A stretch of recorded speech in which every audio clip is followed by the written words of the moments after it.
Saison 2, épisode 5. Aujourd'hui, c'est Chien 51 qu'on analyse avec Adam Boissino. Nouvelle réalisation de Cédric Jiménez, après notamment Novembre ou encore Bac Nord. On revient aussi au format débat. Donc je vais avoir quelques questions du coup à poser à Adam. Et c'est maintenant. Alors du coup Adam, je vais avoir déjà une première question par rapport à Chien 51. C'est-à-dire que j'aimerais savoir un peu comment est-ce que tu as trouvé la mise en contexte. Parce que voilà, ton ressenti peut-être il peut être intéressant là. Bah il n'y en a pas. Ouais. Voilà. Globalement, on n'a pas grand chose en contexte. La première moitié du film est très floue. On nous met dans. Voilà, forcément, c'est un peu de la SF. On nous met dans un environnement nouveau, futuriste, qui est quand même un peu proche de ce qu'on connaît. C'est pas non plus Star Wars ou je sais pas quoi. Ouais. Et pour autant, on nous balance tout comme ça au visage et c'est à nous de faire le tri. C'est un peu compliqué, la première moitié du film est assez dure à comprendre, assez dur à se mettre dedans, parce qu'il manque vraiment, c'est un manque cruel de contexte. Et ce manque de contexte, est-ce qu'il est lié à l'intelligence artificielle ? Parce que ma deuxième question, c'est justement par rapport à la cohérence de celle-ci. On voit que certains éléments du film, par rapport, par exemple, les drones sont présents mais pas trop nombreux, ce qui pourrait laisser penser que c'est juste le début d'une installation. Mais en même temps, dans la vie quotidienne, notamment dans celle de Zem, qu'on suit un petit peu, elle est omniprésente. Est-ce que du coup il n'y a pas un peu des paradoxes, des petites incohérences, et ça rejoint la mise en contexte brusque ? Oui, complètement. C'est vrai que c'est très paradoxal. C'est vraiment le mot qui correspond, je trouve. On a une intelligence artificielle qui est dans le travail, par exemple, des policiers qui font leurs enquêtes avec, c'est l'IA qui fait les scénarios, qui va chercher les documents, il y a plus vraiment de téléphone, tous les standards téléphoniques, que de l'IA. Ouais. Et pour autant, les drones, pour la police, donc les drones armés, on a l'impression que c'est tout nouveau. Quand on fait des discours, on te dit voilà, c'est récent, il y a eu un bug, voilà, il faut le régler. Ouais. Et on se dit mais finalement on en est où dans l'IA ? Où est-ce qu'on en est ? Et c'est perturbant un peu. C'est-à-dire que tu as du mal à situer voilà, exactement. le moment, quoi. Dans le temps, c'est très dur à situer, d'autant plus que dans la vie de Zem, on voit justement cette IA, mais tu regardes toutes les scènes en pleine rue, il n'y a rien. Il n'y a pas d'IA. Le mec va prendre un rendez-vous, il va en agence. Oui. On dirait que c'est pas encore complètement automatisé. Voilà, c'est très perturbant, je trouve. Et par rapport au scénario apocalyptique, est-ce que du coup tu trouves que c'est un scénario qui peut s'appliquer aux sociétés modernes dans le futur ? C'est-à-dire vraiment quand on voit un peu l'intrigue, les dangers de l'intelligence artificielle, est-ce qu'on se dit ça peut arriver, quoi ? Oui, complètement. Alors je suis pas bien sûr spécialisé dans tout ce qui est nouvelles technologies, mais oui, mais après, ce que j'en sais, en tout cas, quand on voit les progrès récents, il n'y a rien de très exceptionnel. Des drones armés, ça on connaît déjà. Ils sont juste pilotés par des hommes. L'IA aujourd'hui, en l'espace de 5 ans, elle a fait un bond mais colossal. Elle est 1000 fois plus évoluée qu'elle n'était il y a 2-3 ans. Ouais. Concrètement, ça me choquerait pas que d'ici 2050-2100, on soit sur une société qui soit vraiment fidèle au film. Alors il y a aussi un délire d'organisation. Ça c'est un choix, l'organisation de la société qui est pas tant futuriste. Ça pourrait déjà être appliqué aujourd'hui.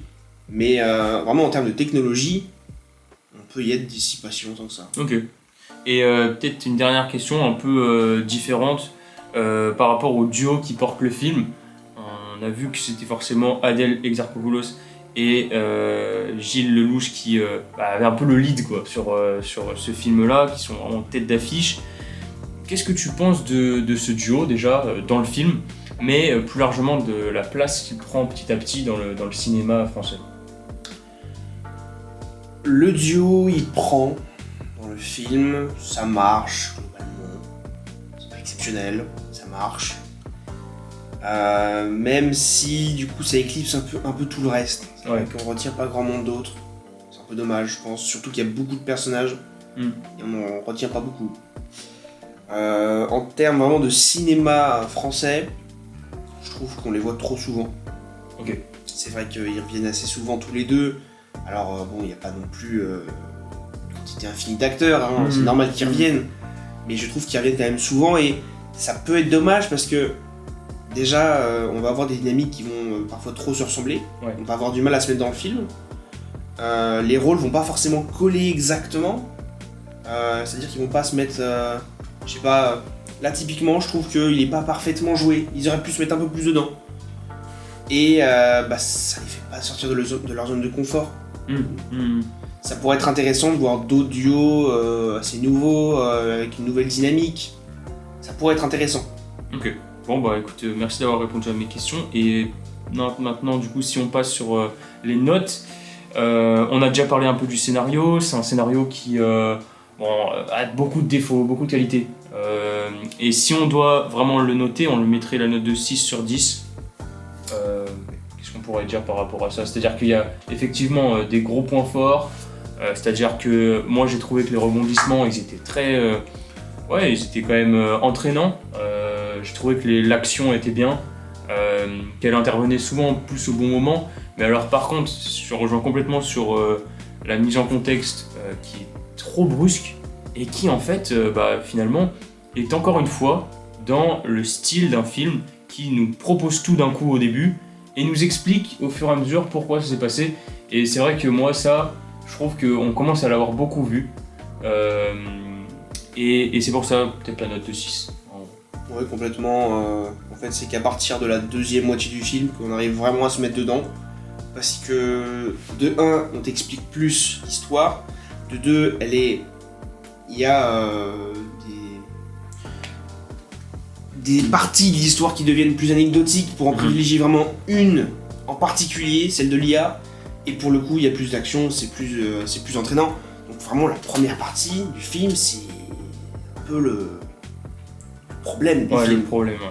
Et une fois qu'on a fait les scénarios, maintenant sur la deuxième catégorie qui est celle des personnages, là on est vraiment sur du coup la moins bonne note du film, 5 sur 10, où en fait on justifie par le fait, que tu l'as déjà dit, on va peut-être pas trop s'attarder sur ça, beaucoup de personnages, on en retient que 2, voire peut-être 3, moi j'ai bien aimé Mafram par exemple, mais en fait voilà, c'est très moyen dans l'écriture. Il y a beaucoup de personnages, mais ça nous frappe pas, ça nous marque pas, on n'est pas directement touché par ces personnages. Et je te propose du coup peut-être de commenter les performances qui vont avec, puisque là on atteint cette fois 6 sur 10, donc un peu mieux. C'est vrai que les performances, je vais pas dire qu'elles relèvent complètement l'écriture des personnages, mais c'est vrai que heureusement qu'on a quand même des bons acteurs dans ce film. Oui, clairement, les personnages, effectivement, on retient Zem et Salia. Ouais. Et encore, je trouve que Salia, typiquement, toute l'histoire par rapport à sa mère, typiquement, j'ai pas compris ce qui est arrivé à sa mère à la fin. Il y a des doutes j'ai un pas peu. saisi. Et c'est dur du coup de s'attacher. Alors Zem, j'ai réussi quand même un peu plus, j'ai l'impression. Ok. Je l'ai trouvé un peu mieux. Ouais. Mais si on sort du duo, il n'y a rien. On retient pas grand monde. Moi j'ai retenu du coup Mafram et Malik, le personnage d'Artus. Qui est joué par Louis Garrel. Ouais, Louis Garrel pour Mafram et Malik, le personnage d'Artus. Alors, je l'ai retenu déjà parce qu'il joue pas trop mal justement Artus. Ouais. Pour revenir un peu En performance. plus, quelque chose de différent. Ouais, j'ai bien aimé dans ce rôle-là. Mais sinon, ouais, c'est vrai que bon. Parce que Artus, il avait déjà fait, par exemple, moi je me souviens d'un rôle qu'il avait, alors il y a 10 ans maintenant, dans le Bureau des légendes, où il faisait finalement un employé de la DGSE, mais là, c'était déjà un peu un rôle de bureau, j'ai envie de dire. Mais là, c'est un peu différent, parce que pour le coup, il fait vraiment un peu le boss. Et je l'avais jamais trop vu dans cet exercice-là, donc c'était plutôt intéressant. Ouais. Alors maintenant, peut-être qu'on peut s'attaquer à la meilleure catégorie du film, qui est du coup la qualité à la fois des images et des plans, mais aussi de la musique, où cette fois on va aller chercher 7 sur 10. En fait, c'est la meilleure catégorie, quoi. Il n'y a pas à dire. Clairement, les plans sont très beaux, j'ai beaucoup aimé. me suis fait pas mal de fois la remarque, je me suis dit ça c'est sympa quand même. En termes d'effets spéciaux, ça fait le taf. Voilà, il y a pas mal de scènes vraiment, pas forcément en animation, mais celles vraiment en pure IA. Ouais.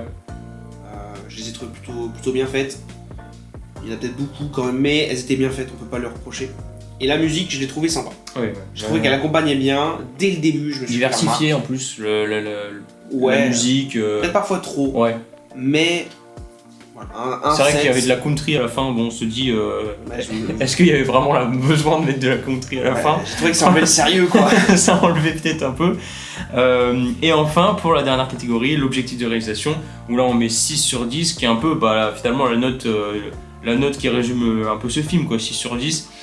Parce que là, c'est certes parce que la réalisation, elle nous amène à nous questionner sur le futur, elle nous amène quand même à se demander les dangers de l'IA, mais en fait, j'ai l'impression, moi, c'est mon ressenti, que s'il n'y avait pas justement cette tête d'affiche, Gilles Lellouche et Adèle, je me dis, mais est-ce que ça peut marcher? Est-ce que ça peut prendre? C'est sûr que le film va pas mal être porté, je pense, par toute la hype autour de Adèle Exarchopoulos. Ouais. Ça va jouer en sa faveur. Après, c'est vrai que aussi la SF française est assez mal perçue, donc est-ce que les gens seraient allés le voir s'il n'y avait pas eu cette tête d'affiche? Je pense pas. Ouais. Donc, même s'il y avait juste eu Duris, Artus, pas sûr. Là, c'est vrai que Lellouche et Adèle, en plus, en ce moment, on les voit assez souvent. Le duo, même, on les voit régulièrement. Forcément, ça va porter un peu, ça c'est sûr. Okay. Mais à part ça. Ok. Bon, voilà pour les notes. Pour conclure, on peut vraiment dire que c'est un film qui, du coup, arrive juste à 3 étoiles. Il a pile 3 sur 5 quand on prend les différentes notations qu'on a mises. C'est vrai que c'est pas franchement le film du moment non plus, faut quand même se le dire aussi.